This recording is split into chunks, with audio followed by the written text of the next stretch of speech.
Hi, this is Global Voice Network and Out of the Abyss with Paul and Dean, a free-flowing program with the occasional guest and no agenda. We could literally be talking about anything. Thank you for joining us. Hello, welcome to the program. Hi, this is Paul. This is Out of the Abyss with Paul and Dean. And we were going to do this yesterday, but Dean had a hell of a day yesterday and the day before, and we decided to push it off. So let me make sure Dean is unmuted. There we go. Dean, are you there? I am here. Hi, Paul. Hi. Okay. Well, and I can hear you. And we tried to get this started about 16 minutes ago, but we were having audio difficulties. I hope those don't come back. We'll just have to see. So, how you doing, Dean? I'm glad it's today and yesterday's over with. Oh yeah, Boy, I'm telling you. Well, you know what? Go ahead. No, go ahead.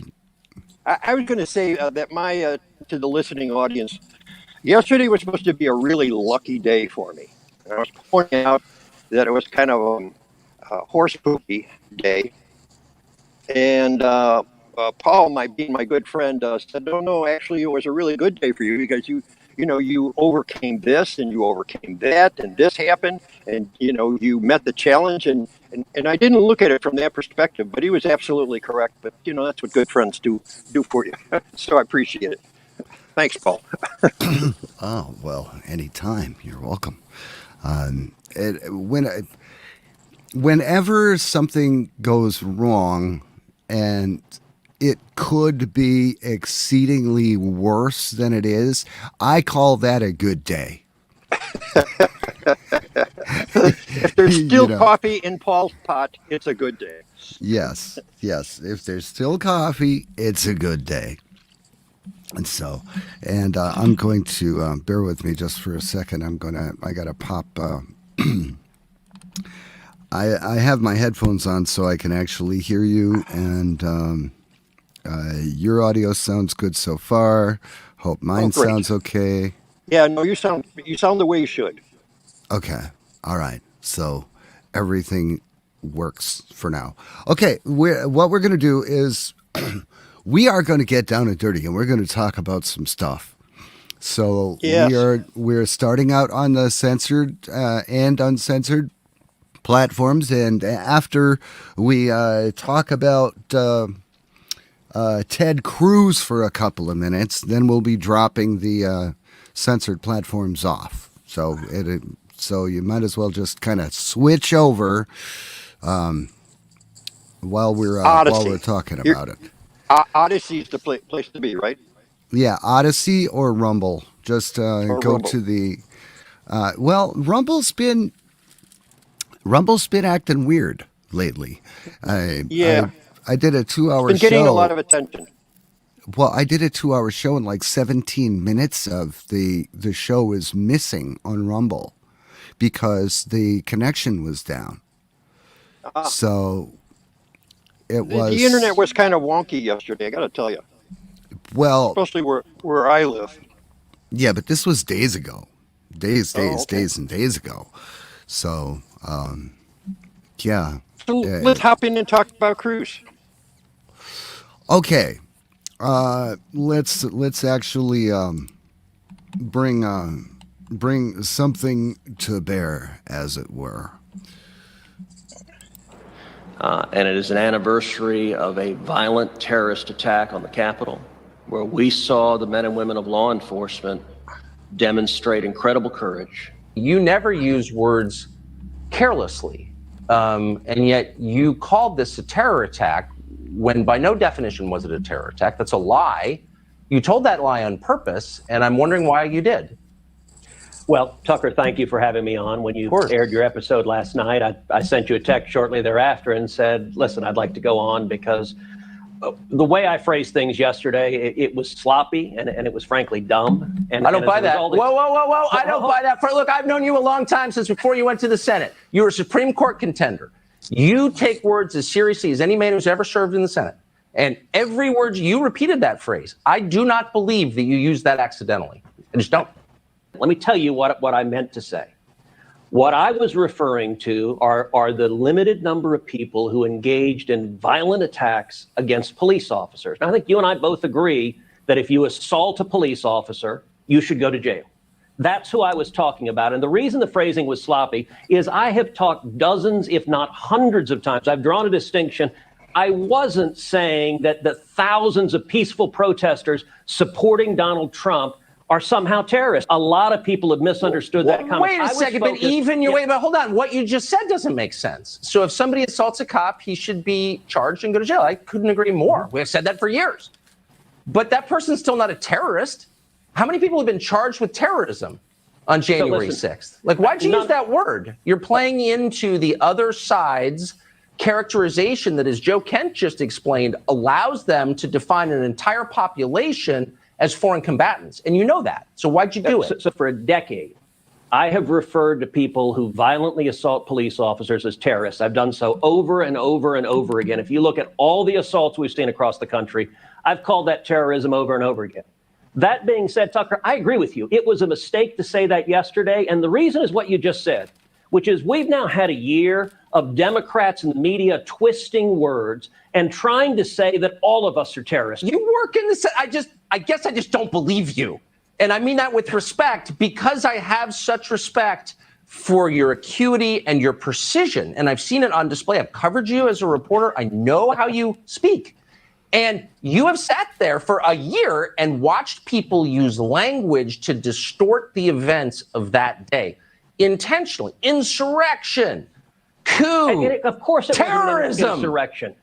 Saying it's an insurrection is a political term. It's a lie. I've repeatedly denounced it. What you aired was a little 15-second snippet. Remember, while thousands of people were standing up to defend this country on January 6th, at that exact moment, I was standing on the Senate floor objecting to the election results, demanding that we impanel an election commission to consider evidence of voter fraud. And I brought together 11 senators to join me in supporting getting to the bottom of that. So, of course, it would be ridiculous for me to be saying that the people standing up and protesting to follow the law were somehow terrorists. I was talking about people who commit violence against cops. Yeah, but you're not a terrorist. You know, you're not. You're a guy who assaults a cop. Okay, so there's a legal difference, as you well know, better than I do, since you were actually in the running for the Supreme Court. And there's a moral difference between a guy. Tucker, the reason I use that word is for a decade I've used that word for people that violently assault cops. I use that word all in 2020 for the Antifa and BLM terrorists that assaulted cops and firebombed police cars. But I agree, it was a mistake to use the word yesterday because the Democrats and the corporate media have so politicized it. Look, I'm the one leading the fight in the Senate against this garbage. And it's what I have been doing, and it's what I'll continue doing. Well, I appreciate your coming on tonight. Thank you very much, Senator. Wow. Wow. Okay. So, Go ahead. The Political word sounds like political doublespeak to me. all right, I got some opinions. First of all, and I'm hearing an echo in the background, but aside from that, Tucker Carlson's trigger word is the word terrorist. Right. And Ted Cruz has First Amendment right to free speech and to express himself in the manner in which he feels is correct. Tucker Carlson didn't like that. Didn't want him to be able to express himself. And Ted Cruz is a good guy. And things that he said that he was in the House Senate opposing, the fraudulent election that we all know. And we are under a terrorist attack. He was accurate in his statement. Make no mistake about it, in my perspective. We have terrorists that are provocateurs. They are bought and paid for.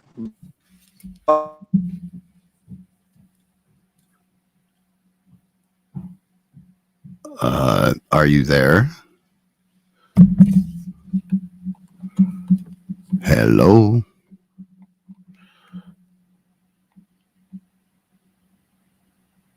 Hello, Dean.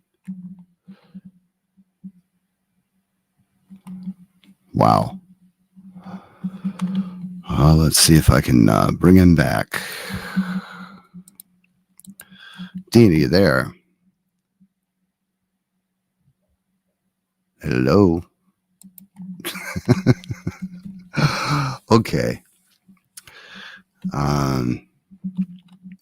Well, we're it looks like we're still having audio difficulties today, and Dean will pop out and then he'll pop back in again.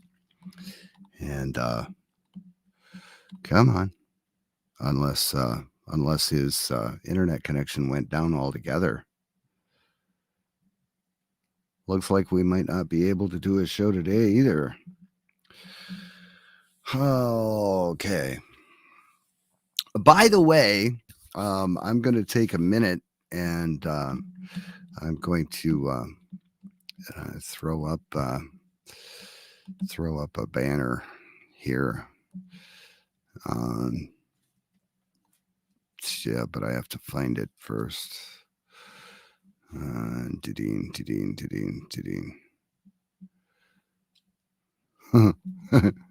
Oh, way too much. Way too many banners. I can't find the right one. There we go. Found the right one. Okay. Dean has not come back yet. I'm going to give him a couple of more minutes, and if he doesn't come back, then we're going to wrap this up. It's there are a couple of other things that I can talk about. And meanwhile, let's see.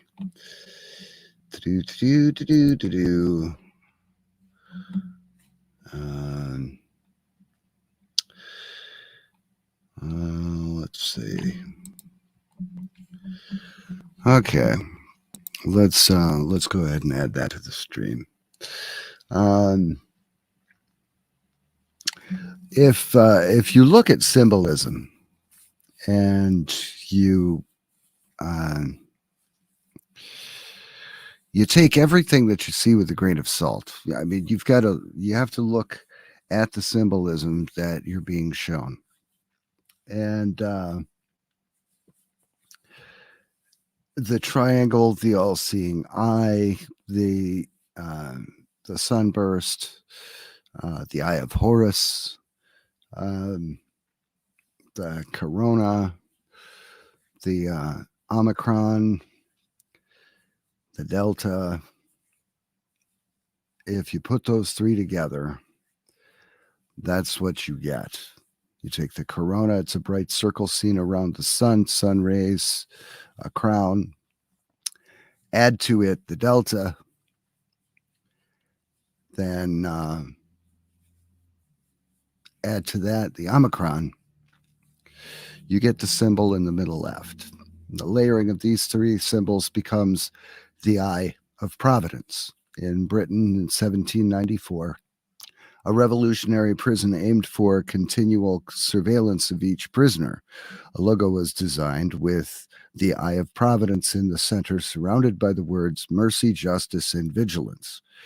The Eye of Providence is also linked with the Illuminati, a secret group of elite people who seek to control global affairs. And you can see other variations of the combination. In the lower right-hand corner, the capstone surrounded by the corona. And there we go. Are you back now? Still don't hear you. Hello, Dean. Wait a second. Let me... Are you there? Nope, still got no audio from you.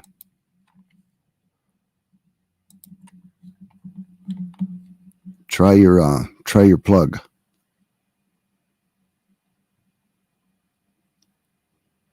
Unplug your headset. or plug in your headset or whatever. Come on.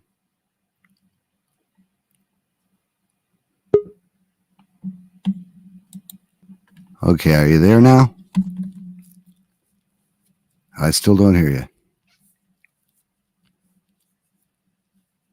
Still don't hear you.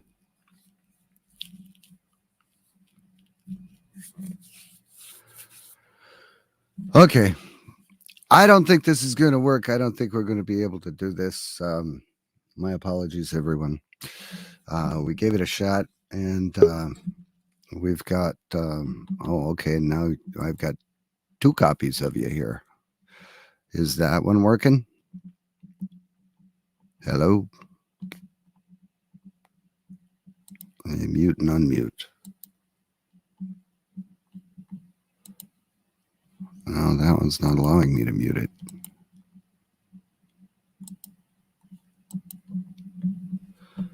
I don't believe.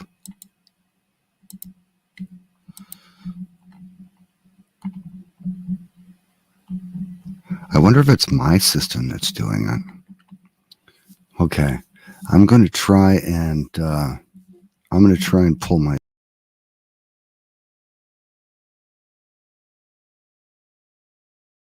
myself back in. Can you hear me now?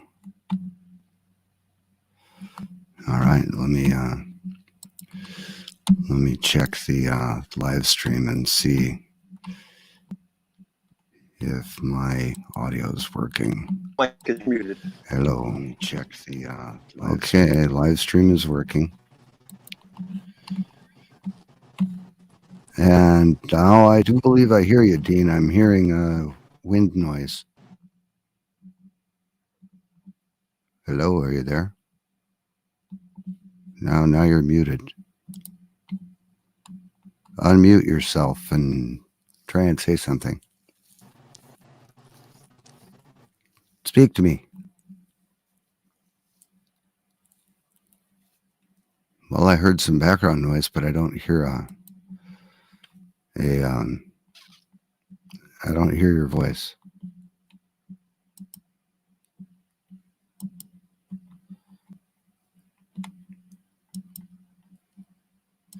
And the mic mute isn't working correctly either.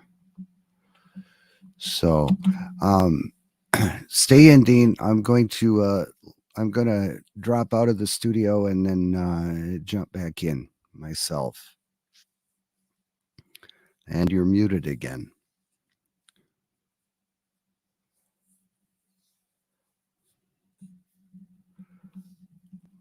Let's mute that.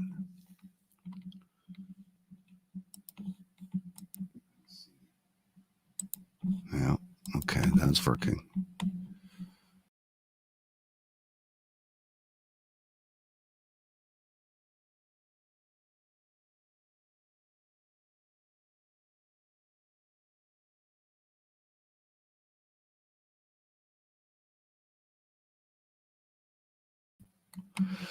Okay, can you hear me now, Dean? You're still muted. You have to hit your mute button because for one reason or another, it won't let me unmute you. Wonder if it'll let me mute myself. It will. Will it let me unmute you? There you go. Hi. I have no idea what's going on. I have lots of ideas. I just don't know why our audio keeps dropping out. Well, your audio is sounding kind of warbly. Is mine sounding No, you sound weird? perfect. You sound like a Yeti Nano microphone, you know. Okay.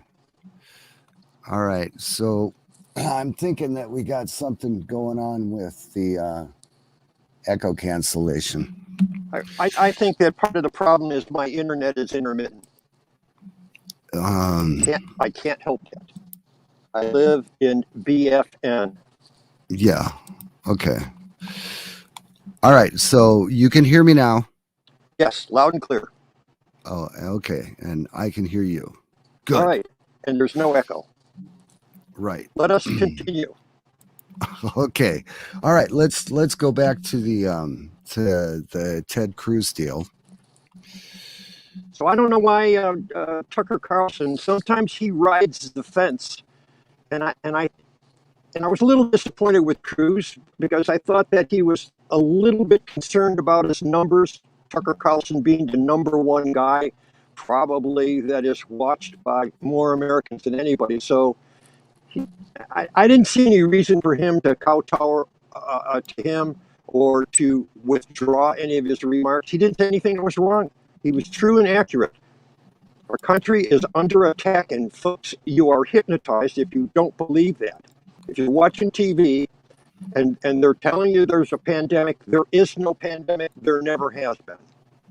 And they tell you that. Okay, wait a minute. If we're going to talk about that, we got to drop the censored platforms off. Well, we could have done that for a while. Yeah. Okay. All right. So I'm dropping one YouTube and